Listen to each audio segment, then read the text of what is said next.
We're in London today and I'm absolutely buzzing because Nat West have invited me down to the event hub to talk all about Spor, the growth of Spor, how we're expanding, and a part of the accelerator program that these guys have had us on. So I'm going to talk to a bunch of entrepreneurs, a bunch of business owners, all about our journey and how these guys have helped. So I'm going to bring you along with me and we're going to have a great day. So follow on.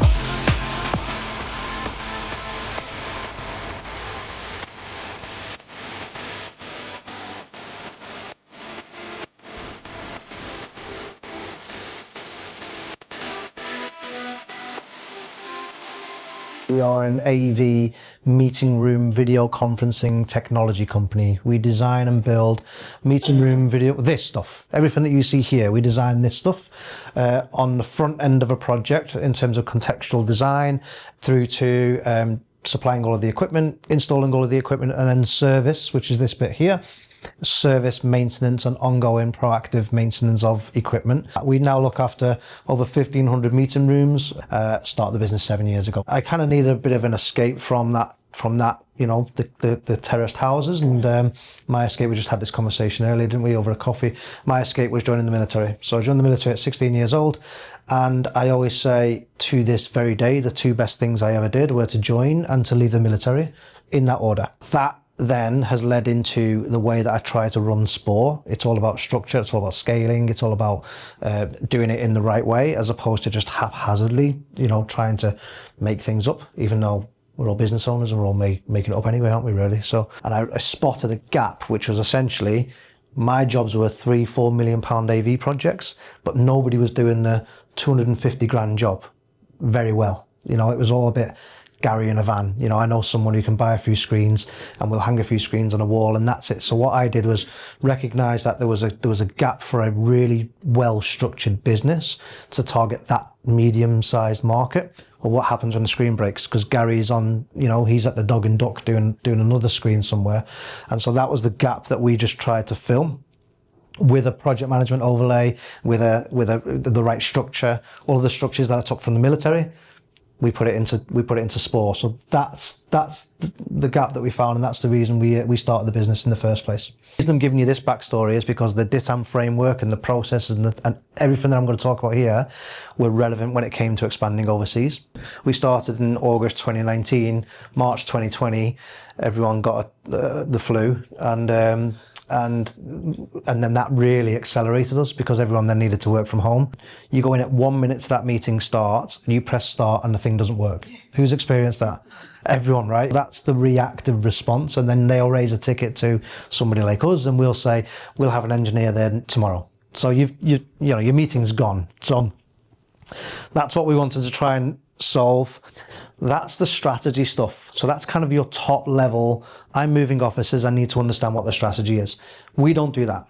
It doesn't matter what it is. It doesn't work if the technology fails. It just doesn't. So DITAM then stands for design, integrate, training, again, just the office manager going in there and you've got all this fancy technology, right? It's no good if your office manager, who's a layman user, walks into a meeting and can't start it. If they have to go and find the IT person or find somebody who's technical to try and start a meeting, it doesn't work. So we do the training, we do the asset management. And again, it's no good if you hang a screen, if you're not monitoring when the warranties expire, it's no good, because when the day that screen does break, if you haven't managed the warranties on it, you're having to replace everything and it's a fortune. So asset manage and then monitor. We monitor all of the devices itself. We've now done jobs in, again, with a number of clients. We've now done jobs in Japan, Hong Kong, Singapore, Sydney. You've got 15 of our sites right the way across Europe. The Paris job took 3 weeks to sort because you're going back and forth to try and sort it and you manage it on an Excel spreadsheet. Not good enough anymore. And we're like, okay, fine, leave it with me. So we now developed our own tracking platform where we monitor every single device now right the way across the globe. So if a camera breaks on a Thursday at 2 a.m, our help desk in India gets a ping saying, boardroom camera broken in Paris. And then the minute they're online, they phone the boardroom, they phone the Paris client and they say, did you know your boardroom camera's offline? Can you FaceTime me? Let me talk you through it. We get the camera back up online, avoiding scenario number one, which was 1 minute before the meeting, someone makes a start and the camera's not working. So we now onboard everything onto our own platform. Our Spor Track product was facilitated by demand of the client. We didn't just say, we need a product, let's go make one. We listened to the client. We now onboard it all onto Spor Track. We detect it at 2 a.m. We alert our Spor team automatically when the camera goes down or the screens go down. The root cause is managed remotely. I think like this working from home thing is still quite a hot topic. I host a podcast, and one of the podcast conversations is around working from home. I think it's still a hot topic. I think people still get quite emotional about it. What we try to do is fix the environment that you're going to work. The best AV solutions are the ones that nobody knows. No one talks about it. No one. If you hear about the AV, it means somebody's complaining. If you're spending 2 hours on a commute with somebody's stranger's armpit in your nose, and you get there and the room doesn't work, and you could have stayed at home and just had a Zoom call, you're going to hear about it. So that's where all of this is going for us. We're trying to provide intelligence for those rooms. What's breaking down? How is it breaking down? How regularly is it breaking down? What's the pattern here? Is it a user training pattern? So that's what we're doing with our intelligence piece. That's it. So hopefully that is useful for you. You can contact me if you want to contact me. My LinkedIn, quite active on LinkedIn, we're quite active on the socials.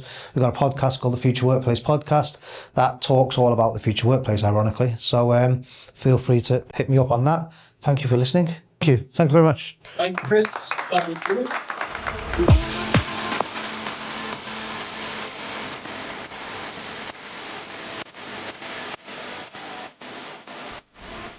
Right, I hope you found that insightful. I spoke today a little bit about the Spor growth and kind of scaling overseas and some of the projects that we've been doing for the NatWest Accelerator program. I'll stick a few links in the description below on NatWest Accelerator. We've been a member of them since we started. Really good. Take a look at it. And by the way, I'm not sponsored by those guys. I'm just saying it's pretty good. If you enjoyed the speech, happy days. Have a little look in the links again below if you want to see a little bit more about Spor, and a little video on some of the things you need to be aware of when it comes to deploying video conferencing, specifically Microsoft Teams. Be aware of some of the things that they can see, right? There's loads of activity that Microsoft Teams are tracking and they can see. Did a little video there, go check it out and have a little look at how you'll be inspired on by Microsoft Teams. Woohoo!